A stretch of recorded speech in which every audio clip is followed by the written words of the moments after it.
কি এটা? বন্ধু হয় আমার। কতবার তোমাকে বারণ যে কোনো ছেলের সাথে কথা বলবে না? আর তুই যখন সমস্যা তাহলে ছেড়ে দাও না আমাকে।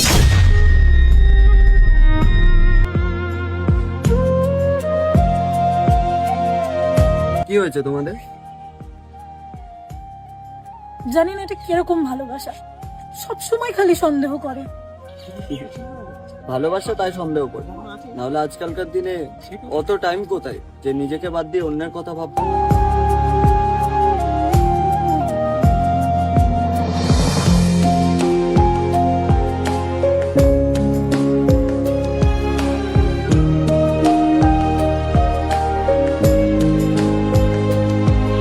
সরি।